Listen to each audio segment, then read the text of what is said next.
and how, even just getting out of round 1 pools has become so difficult. Yes. Even for top players, we're talking about for top players, the skill level has gone so insane. Right now in our top 8, we have only top 10 players left. And something that I really think is just really special about this particular year, I had a wonderful interview with Nick Gangley from Last Stock Legends, and he was asking me, kind of what's changed the most? Like, what's evolved the most from Genesis 1 until now? And I think that the thing that to me is really, really, if you're a relatively new viewer or just a longtime fan, I think that the most awesome thing is, I used to describe the skill curve of Melee, especially like, let's say the Five Gods era, as kind of an exponential curve, right? You had a lot of skill concentrated in like the top 5 players in the game, and then there was kind of a drop-off that sort of resembled this kind of slide that I'm doing this figure with my hand that obviously you can't see. It's a lot smoother now. Yeah. And because of that, because there's so much more talent all the way down, the top players have to practice that much harder to keep up and stay on top. I was just talking to Mango literally an hour before this, and he said he feels like there's like 5 Armadas now. He's like, he can't believe it. The level of talent's so hard. It feels like winning is the hardest it's ever been. Yes. And so simply winning this Genesis in particular, the tournaments just seem to be getting harder. So sometimes I'm baffled at how good these guys are. There was a time where I thought that maybe, I could pick up the sticks and compete with some of these guys. I still think that about you, Blur. Thank you, man. I was a little delusional. But now I look at it and I actually sometimes like marvel when they play. I'm like, how did I ever think I could compete with them? Because sometimes the things they do are otherworldly. People have gotten so insanely good. The amount of hours in the game are reaching the 20, 30K hour mark for a lot of these players. They're playing 10, 12 hours a day. The amount of grinding that goes into Super Smash Bros. Melee as an esport, there's almost no game like it with how old we are now. No, absolutely, man. I was saying that okay, people can't see what I see. I almost want to take a video of this. This is so... We've actually got a special feed going out to the audience. There's actually a hand warmers. Well, you can see the timer in the bottom right, but on the projector it was spinning around in circles. They're doing some magic. Okay, we're about to get into the first set of top 8. Speaking of these players, Zain, Hungrybox. Yeah, hit me. So, Zain, this is the first time in a while where he's not like the 1 seed, the clear guy. Yeah. We called him the big dog for a while. That's what Homemade Waffles coined. He's still big, and he's still, I would say has canine features, at least in the metaphorical sense, but go on. Right. And I think one thing to see from him is if the match, the thing that ended last year, how will it affect him psychologically? Because there was a lot of confidence lost from that. I'm going to be honest with you. As chat knows, I spent a lot of time coaching Zain, and that match was hard to take. That was his worst loss of his career. Right? He lost #1 simply from that match alone. Yeah. Bouncing back from that is not easy. Right, it was the true, for people who don't know what Blur's talking about, there was, for the first time ever in 20 years of this game's lifespan, we did a true world champion match, almost chess style, where they fought for the belt between Zain and Cody. Zain did lose. And Zain, I do feel I've always felt this way. He's at his best when he's playing with swag. You know what I mean? When he's feeling himself a little bit, right there already, off the bat. Shield drop, he got Bair instead of down air, but hopefully it doesn't affect him too much. Missed L cancel, though. I don't know. Some missed stuff. We'll start. Talk about Hungrybox real quick. Hungrybox right now in a different phase of his career, but is the only player that you can speak of that's been to every single Genesis top 8 and every single Big House top 8. Wow. An unbelievable stat that just shows how good he is. But this is his demon. This is absolutely the blockade that Hungrybox cannot seem to beat. It feels insane to say because during I would say like the period where Hungrybox was building his pedigree the hardest, which was sort of the Evo era, the Golden, the Platinum era, whatever you want to call it. It was always Puff Fox, Jigglypuff Fox, Jigglypuff Fox. That was the only matchup you really had to care about. But now he'd ever lose. It feels like it's Zain, and I guess you could also say Wizzy, right? Those are the two in Marth and Falcon that he really does need to figure out. Yeah, well, Cody too. It's been a little rough, but Hungrybox is just trying to compete with these crazy kids, and we're seeing the pivot tippers be more and more consistent. It was 85%, basically both of the first 2 stocks. I feel like that was the exact percentage where it would actually secure a KO. And Zain has gotten the grab exactly at the moment he needed it. So really, really good stuff from him. That Bair is going to snipe out Zain's landing, though. Can we get a rescue? Yes, we do. Should be a bit of a punish, but it won't take the stock from Hungrybox. It shouldn't, Just a grab. He got some damage. Wow, 3 forwarders, 2 of them, 2 tipper fairs. That's already putting him at, basically another pivot tipper potential percent. And this is the matchup that Zain basically invented. I know this game has been around for a long time, but 20 years in, no one knew how to play Marth versus Jigglypuff. That was the thing I was kind of remarking on again with the Last Stock Legends folks, was like, dude, Genesis 1, this is the thing that blows my mind about Melee, okay? Genesis 1, the game had been out already for 9 years. Yeah. It was 2009, or let's say 8 years. most games don't even have an 8-year competitive lifespan. Yeah. We thought we knew everything. This was Genesis 1 And we knew 15 nothing, years Toph. ago. We knew nothing, Toph. And this, it just boggles my mind. How much further are we going to take this game, Blur? Yeah, I don't know. It feels like they're too good already. How can they get better? Zain right now, 2 stocks to 1. I mean, HBox just cannot find his way in. Yeah. Zain has had Whoa! HBox. Oh my A goodness. monster tipper to close game 1. Yeah, HBox, I think, just could not figure out how to get in on Zain's airspace. Yeah, right? absolutely. Like, he was getting walled out nonstop. Yeah, and speaking of getting walled out, this will be an interesting counterpick. Does HBox actually go Dreamland? Because Zain has been doing so well on Dreamland historically. Oh, yeah? Yeah, Tell me about the statistic. Despite the fact that, you know, Hungrybox and Jigglypuff in general, Dreamland against Marth has got to be a great stage. There are some things that Marth can do, like the no-impact land on side platforms that make it so that, you know, it's really hard for Puff to get down, and also the amount of space you get for Marth actually really helps. Makes it hard for Puff to really lead those singular aerials to an edge guard into a full stop. I definitely know what you mean when it comes to having that space to move around. There's matchups where, like, sometimes I feel like the extra room to move around and kind of get out of bad positions, it does sort of invert the matchup logic for a particular matchup. Yeah. I could definitely see that with this one, and especially at this level, where so much comes down to personal preference. What a little cross up there from HBox. Oh! Oof, very tough. Clutch up B for Zain. Is HBox going to run out of jumps? Oh my god, just pounds into the down air! That was not a safe pound, Hungrybox! That is pretty tough. HBox needs to be, you know, if he's going off stage for kills, it is really bad as Jigglypuff if you were the one losing your stock, right? You need to have superiority off stage. That is the thing your character brings to the table, so that's not a good look. And hasn't been able to edgeguard Zain consistently for years now. That is super true.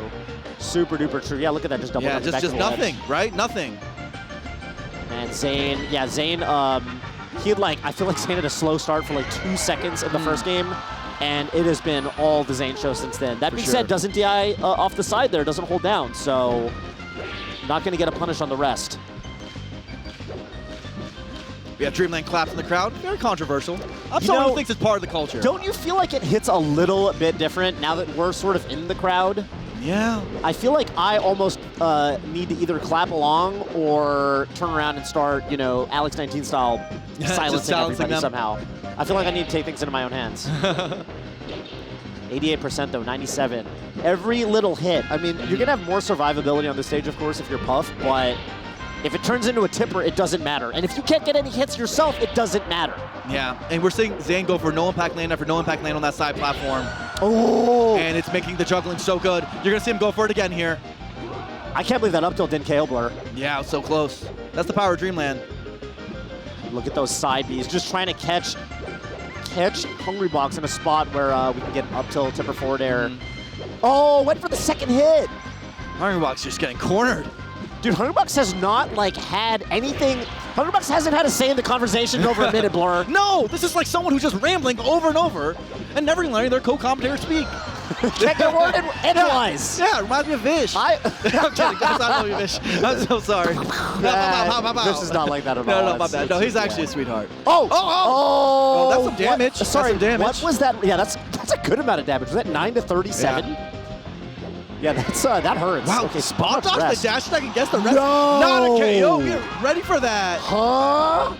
At that percent, was it stale or something? That doesn't make any sense. Ooh, guess the downer. That's some optimization. You don't go for tipper there. That's 4 jumps and watch out, stay tilt. Yes. Down tilt forward smash. That is rough. HBox makes it to the ground. So gets the jumps back. Yeah. Zay knows. Took a lot of damage in the meantime, Still, though. look at this. It's so hard to get back on stage. Unbelievable. I mean, Zain right now, the way he's playing against Hungrybox. So I don't know if you watched the qualifying matches yesterday, but Zain actually did have SDJ to get into top 8. And looked gorgeous. It was just really, really clean. But I gotta say, this is actually looking. It's low-key looking even worse. Can I tell you something secret? That will make you show just how confident Zain is in this matchup. He said, "Yeah, I'm not even gonna practice against other Puffs." He led it into the top 8. Literally, he wasn't playing against any Puff practice partners. The hours before this set, yeah, he was playing Leffen. I saw that. He was looking past the set. Yeah, he was looking for the next set. That's how confident he is. That is absurd. Yeah, he was playing literally Fox Marth with Leffen. Yeah, he was like, okay, who do I have next in the bracket? That's what he's saying. Yeah, I mean, Zain is at a level, we're seeing it, right? Zain is at a level where this just looks routine. Runs that rest, survives a second rest. And that's got to be, you know, it's always tough when some aspect of your counter pick stage sort of you feel like it's used against you. That's 2 rests that Zain survived because of Stream. Does that inflict some psychological I think it kind of damage? does. You know, you want to take those stocks early. Oh, monster tipper. Speaking of taking those stocks early, Zain said, I got you, Blur. Let me show you how I do that. Yeah, and you see it, by the way, that was an adjustment. The dash attack got spot dodge rested, right? And you saw one more dash dance. That time the spot dodge got baited out, gets the grab, gets the perfect percent pivot tipper. I mean, you can't even level a complaint against anything Zain's doing right now. It's just been so precise. Oh, -1 though. -1. He's actually doing so well in this set. We've rolled into using the science of unsigned integers. The negative. Okay, we're back. We're back. But man, that's tough. You know, it's like those Chrono Trigger speedrun strats where you like use an elixir on the final boss and it does 8 gazillion damage because it like rolls their HP in the negative or whatever. Yeah, because it's the floating points. It's the floating points. It's the floating points. It's the floating points, yeah. dude. And where are they floating to? And where did they float in from? That's what we're trying to find out. That's what we're getting to the bottom 2.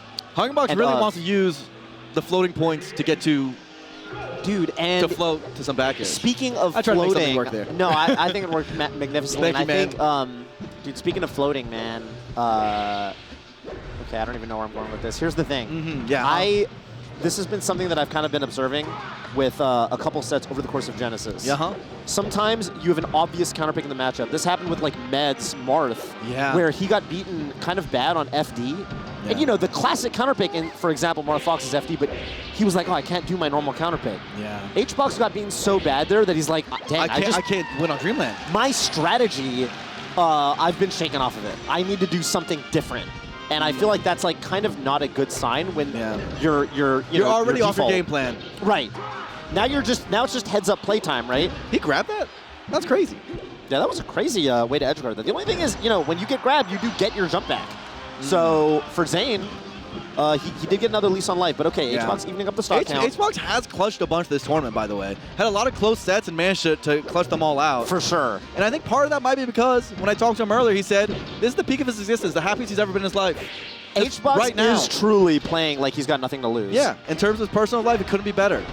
Maybe that'll help him to dig deep here. There's something about, no, though. Jeez. I don't know what that was. I don't know if that was Fountain of Dreams, like, platform weirdness, but that was a very, very strange air dodge. What a wave dash. Okay, so Hbox actually using wave dash, you get even lower than the crouch, and you can actually duck the dash grab of Marth with the wave dash. The details are so hard to get around. All right now, low recovery from Zain, and yeah, that's going to do it. Only 57% here. Yeah, this is doable for the Puff.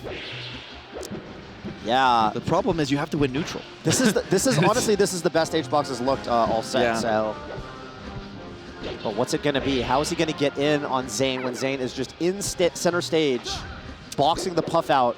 Whoa! That might have been a rest because of the down smash lag. But once again, gets another grab at a great percentage. That was, I mean, honestly, that was the only time Zain missed the follow-up off of the throw with like the reaction, and he instantly, whoa! Another dash attack punish. Hungrybox barely got that one, got the power shield up. Yeah, that was actually really sick. Didn't even need to jump into the rest. He just did it from the ground. All right, even game on the last stop. Two very different scenarios here, Blur. Yeah. 3-0. Historically, Hungrybox wins these sort of games. Oh. Yo, if up air knocks Marth down there, I swear that could have gone very, very, very differently for both of them. Uh-oh. Whoa. Behind Marth's shield, but there's another tipper, and that's it. Wow. So many tipper KOs at the exact percent where, you know, Jigglypuff is in kind of threat range there. Yeah. Zain getting all the important grabs.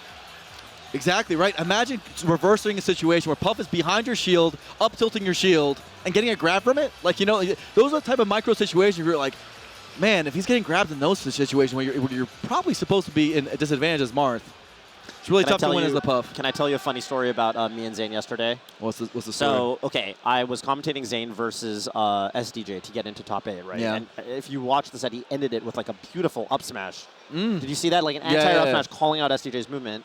And I said something on commentary like, okay, Zain, I know he's making a face to like, you know, he's like looking professional, looking like it's just a day in the office, okay, not popping off or anything, but I know that deep down he's thinking about how sick that was. That was sick.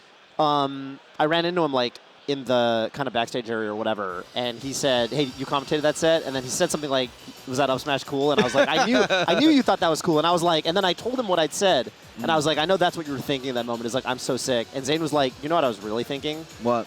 And he was thinking. He said, "I was thinking that it was sick, but I was also thinking about the OMSA set still, and about how I got sent to losers." Yeah. And I think to me, the fact that he was literally thinking about the OMSA set that sent him to losers as he was winning his loser set to get into top 8 really speaks volumes for where his sights are set, right? He's trying to win the tournament. It's not enough to just win one set. It's like you said, he didn't even prepare for HBox. He really is setting his sights. I need to take this tournament. I'm going to need to do it through losers, so I'm going to need to beat everybody. I mean, this guy's got Puff on lockdown. Yeah. You know, the Puffs just don't know what to do, and it's getting worse, not better.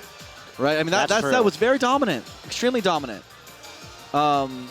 So we'll see how far Zain goes from here. Hungrybox, another beautiful top 8. Like, a good performance. You can't deny it. Getting top 8 once you again. got to give it up. You got to give it up for Hungrybox. Like you said, the happiest he's ever been. I mean, playing with house money at this point, right, Blur? Yeah. I mean, got the legacy. One of the 3 best players of all time. And playing with a certain, I think, panache that nobody else is really bringing to the table. Still the best Puff. Like, undeniably. Still the best Puff. Still one of the most, let's say, compelling personalities. There will never be a community. player like Hungrybox, as they say. I swear to God. Dude, I ran into HBox, like whatever on the street or whatever in San Jose on Friday, and I remember I saw him, and he was wearing this, like, amazing, like, shirt. It was, like, with, like, kind of, like pseudo, like, chains and stuff. You know, it was, like, almost like a... I don't know, man. It was like a mafia boss kind of shirt. You know what I'm saying? Yeah. He just had so much swag, and I was thinking about, like, how lucky I am to have known the man known as Hungrybox, and, like, how much perspective he has really brought to my understanding of the human psyche. The human condition.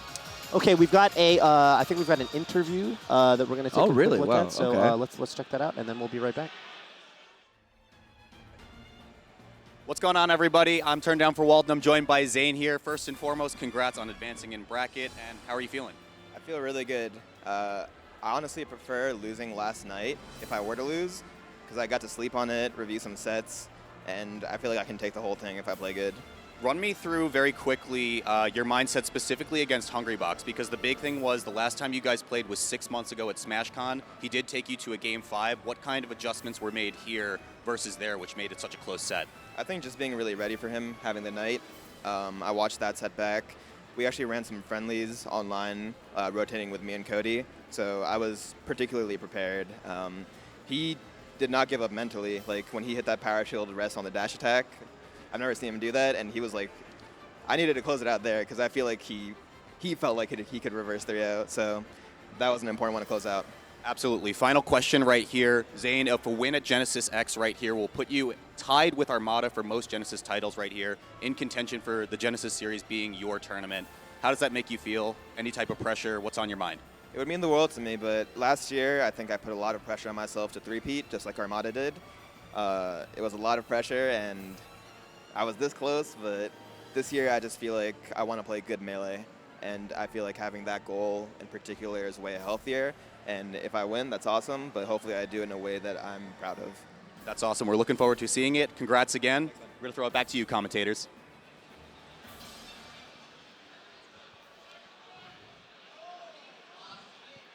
I love sideline reporting, Toph.